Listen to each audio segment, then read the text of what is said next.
भगवान थे और इंसान की शुरुआत वहां से हुई है। जबकि हम दुनिया में जो देखते हैं तो तौरात और हजरत मूसा से पीछे के कोई आसार नजर नहीं आते, खाली किताबों में नजर आते हैं।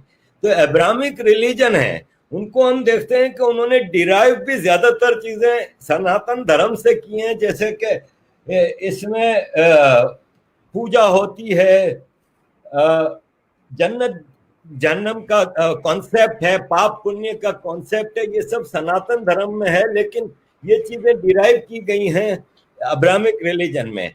आप इस बारे में क्या कहेंगे कि सनातन धर्म कितना पुराना है और यह अब्राहमिक रिलीजन है, क्या उनकी ओरिजिन में सनातन धर्म से चीजें डिराइव की गई हैं? देखिए आरिफ भाई, मेरा इसमें मानना यह है कि धर्म और मजहब में फर्क है।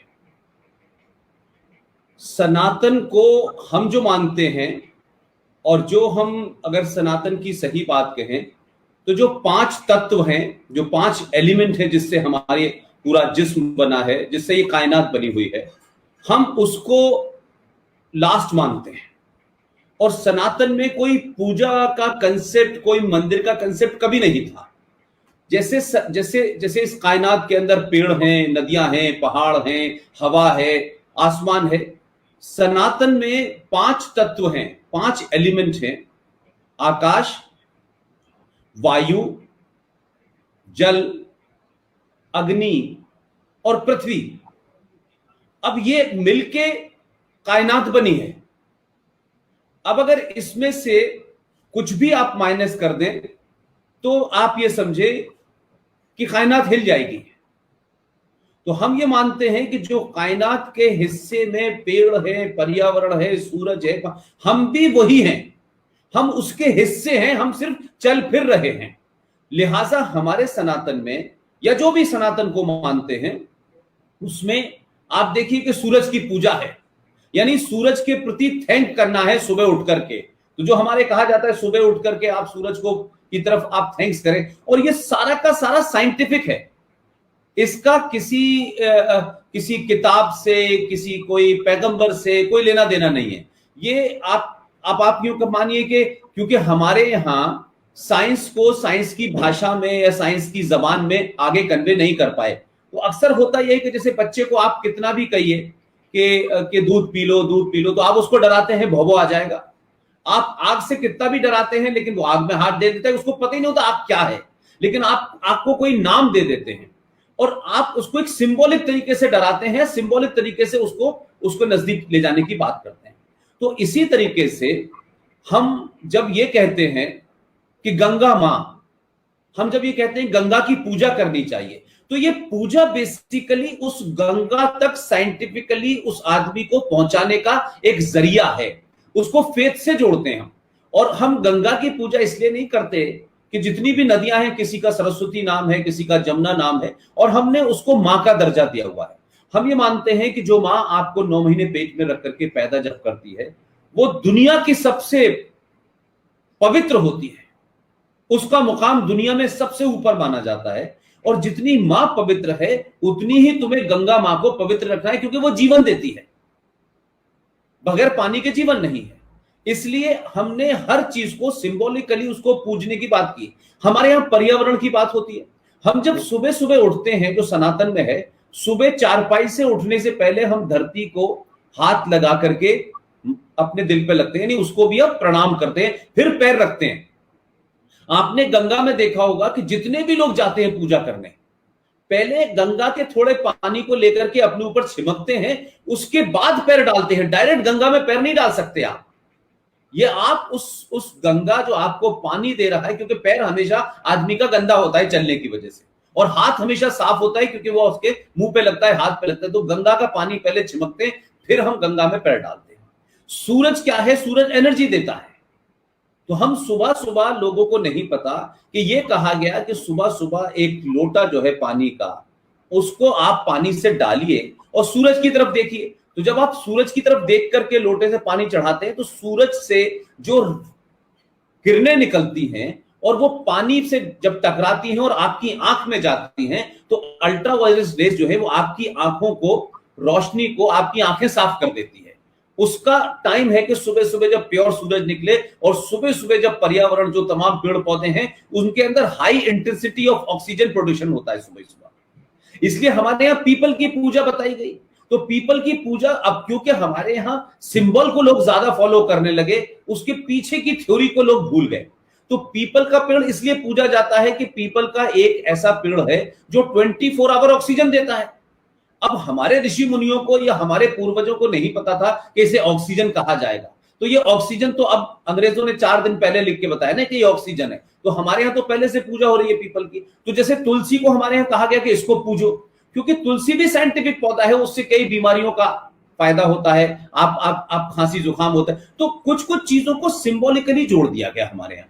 इसीलिए हमारे यहाँ अग्नि को पवित्र माना कि जब आग के अंदर आप जब कोई चीज करते हैं, तो जैसे कभी कभी कहते हैं ना कि भाई आप किसी चीज को सैनिटाइज कर लें, तो अगर आप आग में किसी चीज को गर्म कर लें, फिर वो सैनिटाइज हो जाती है, उसकी इंप्योरिटी समाप्त हो जाती है। तो हम आग की पूजा करते हैं, और इसीलिए आग को इतना पवित्र और इतना मुकद्दस माना गया है कि जो शादी हिंदुओं में होती है उसमें आग के फेरे लिए जाते हैं।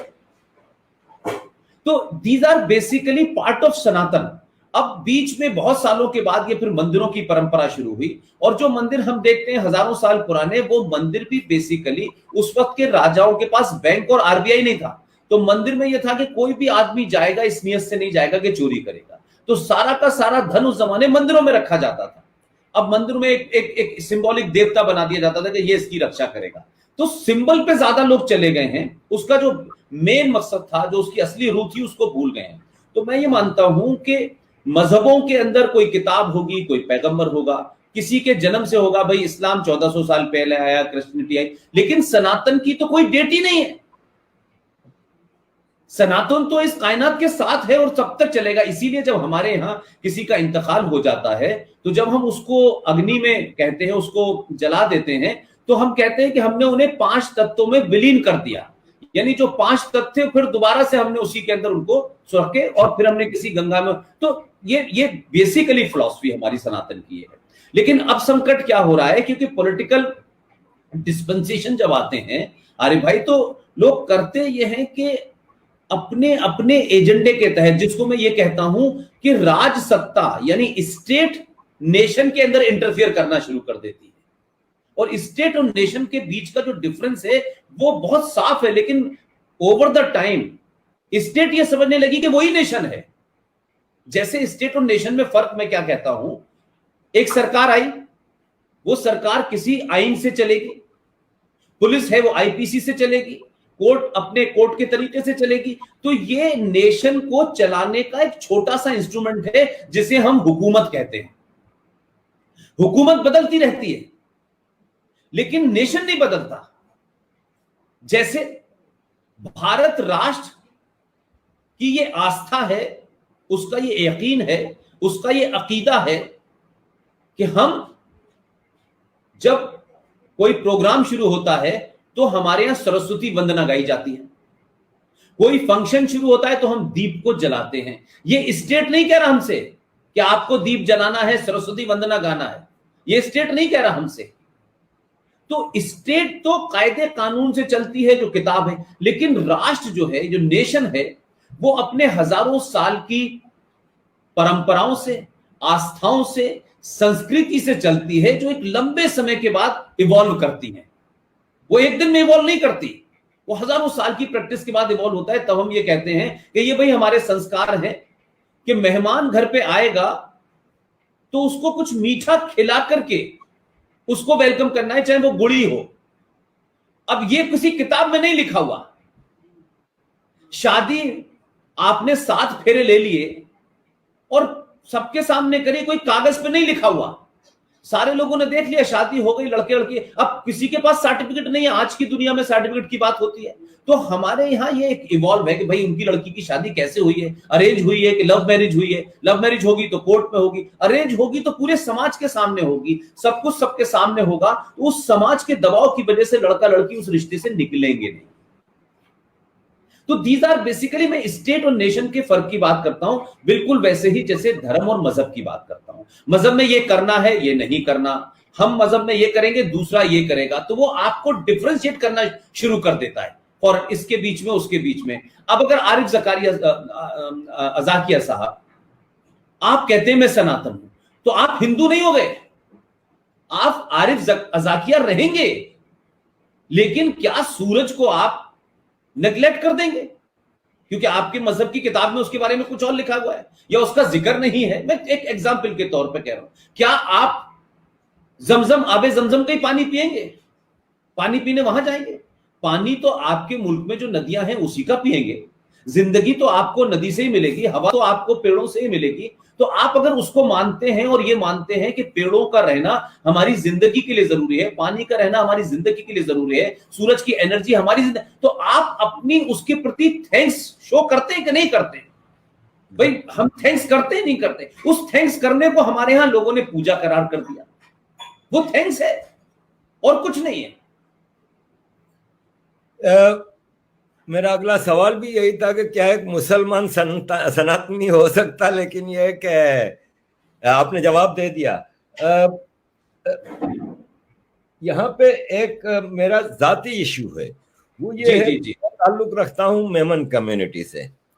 टोहाना होते थे जो कि गुजरात में जूनागढ़ के आसपास सारे, हम अपने बुजुर्गों से पूछते थे कि हम लोग कब मुसलमान हुए, तो वो बताते थे कि एक कोई बुजुर्ग थे, उनका सच्चा पैगाम था, विस्डमफुल पैगाम था, जिससे पूरी मेमन कम्युनिटी एक साथ हिंदू से मुसलमान हुई थी। अब हम पहले तो नहीं सोचते थे, आज ये सोचते हैं कि अगर इतना विस्डमफुल मैसेज था और इतना ब्यूटीफुल मैसेज था तो फिर मेमन ही क्यों मुसलमान हुए, पूरा गुजरात क्यों मुसलमान ना हुआ? तो आप इस बारे में क्या मुझे ये बताएंगे कि ग्राउंड रियलिटी क्या थी, क्या ऐसी वजूहत थी कि पूरी कम्युनिटी जो कि ऑपरेस्ड भी नहीं थी, एक तरह से देखा जाए तो बिजनेस कम्युनिटी थी, वेल मतलब कोई वो थे, उनको ऐसी क्या मजबूरी आई कि ना सिर्फ ये कि ये मुसलमान हो गए पूरे के पूरे। आज पाकिस्तान में आप देखें तो